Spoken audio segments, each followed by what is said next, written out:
everyone, this is Dr. Asif Khan and welcome back to the session of class 9th fundamental unit of life. और आज हम लोग discuss करेंगे one of the most important organelle of the cell, that is nucleus.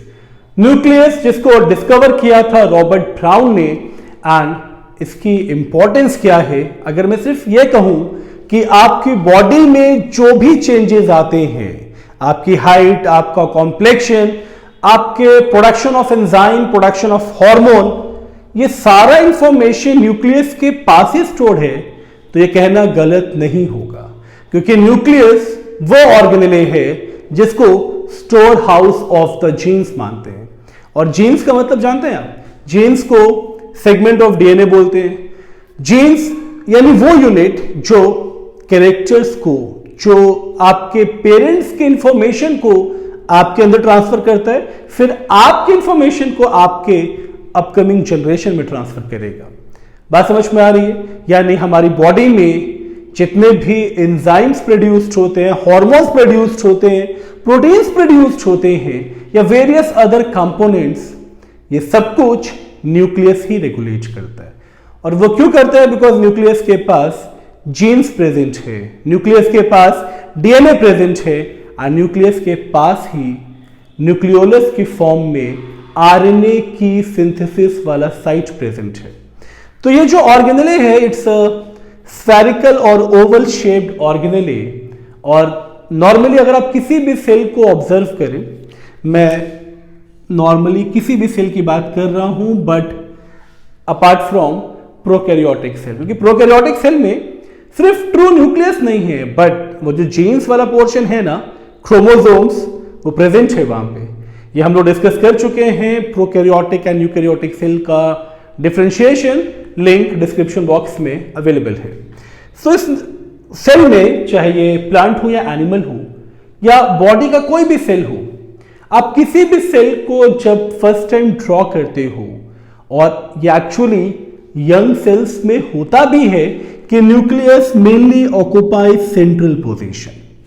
तो most of the cell में ये आपको centrally ही located मिलेगा। बात समझ में आ रही है? एंड जैसे जैसे सेल मैच्योर होता है तो पोजीशन स्लाइट वरी कर सकता है।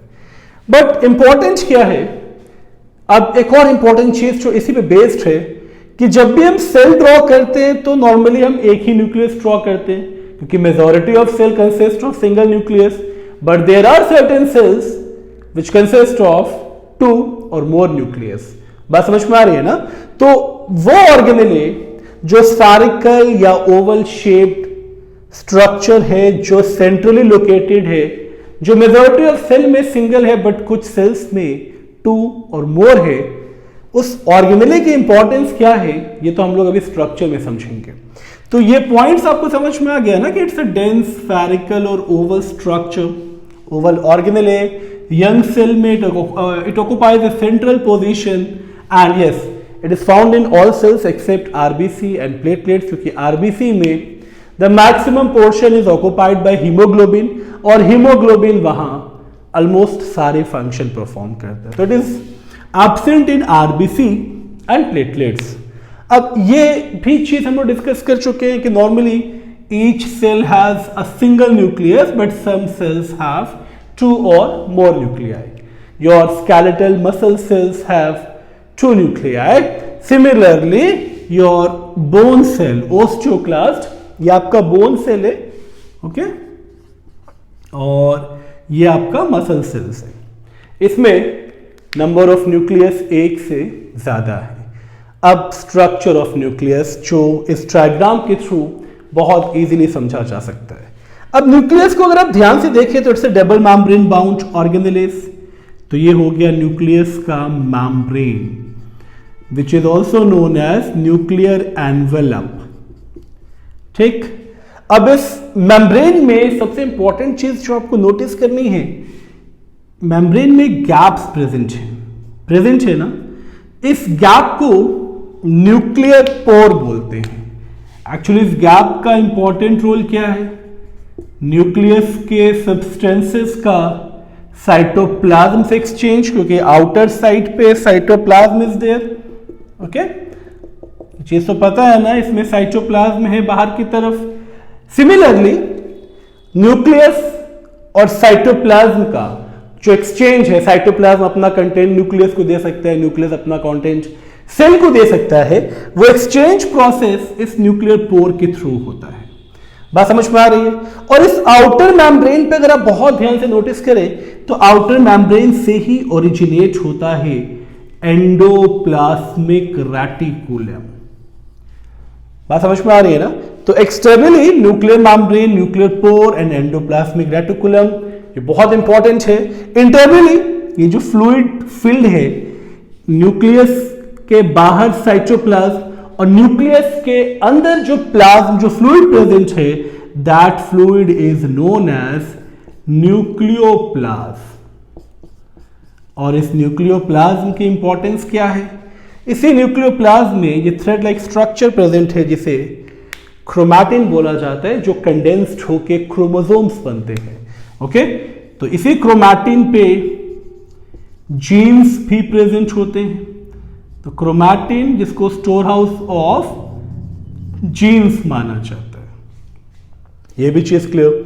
और ये वो साइट है जहां पे आरएनए का प्रोडक्शन होता है, न्यूक्लियोलस। ओके, तो ये स्ट्रक्चर जिसने समझ लिया वो न्यूक्लियस के बारे में अब दोबारा कभी कंफ्यूज्ड नहीं हो सकता, क्योंकि यही चीज हम लोगों ने कवर की है, that nucleus is surrounded by a nuclear membrane and outer membrane is continuous with endoplasmic reticulum. ये चीज तो क्लियर है ना? And membrane has many gaps called nuclear pores and through which the substance can pass from the nucleus to the cytoplasm and vice versa. ये चीज clear? Now nucleoplasm contain, ये भी हम लोग डिस्कस कर चुके हैं, chromatin and nucleolus, and chromatin जिसको कैरियर ऑफ जीन्स मानते हैं, because when it condense to form chromosome, तो क्रोमोसोम पे डीएनए प्रेजेंट होता है और डीएनए के सेगमेंट को जीन्स बोला जाता है। तो ये वो क्रोमोसोम ही है जो पेरेंट से प्रोजेनी में ट्रांसफर होता है, और क्रोमोसोम्स को व्हीकल ऑफ हेरिडिटी माना जाता है। क्यों? क्योंकि वो सिर्फ एक व्हीकल का काम करता है for the transportation of genes from generation to generation to generation.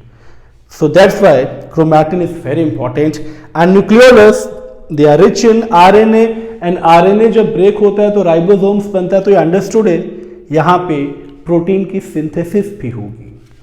Similarly अगर फंक्शंस की बात करें तो store house of the genes, और मैं ऑलरेडी बता चुका हूं जीन्स ही आपकी बॉडी में रेगुलेट करता है फॉर्मेशन ऑफ प्रोटीन। एंजाइम्स का नेचर भी प्रोटीन है, तो एंजाइम का प्रोडक्शन, एंजाइम के प्रोडक्शन की रेगुलेशन भी जीन्स पे बेस्ड है। And the most important thing, number of hormones, number of structural protein, ये सब कुछ आपका जीन्स रेगुलेट करता है। तो ये कहना गलत नहीं होगा कि therefore without a nucleus a cell can neither survive nor they show any specialised activity, क्योंकि ये सेल डिवीजन भी रेगुलेट करता है एंड सेल सिक्रीशन भी रेगुलेट करता है। सो आई होप ये सेशन जो बहुत इंटरेस्टिंग था, ये structure of nucleus along with some characteristic feature, ये आपको इजीली समझ में आया होगा। तो जो लोग चैनल पे न्यू हैं उन्हें करना क्या है? सब्सक्राइब बटन को प्रेस करना है, बेल आइकन को प्रेस करना है, ताकि आपको नोटिफिकेशंस मिलती रहे ऐसी वीडियोस की। Thank you so much for giving your time.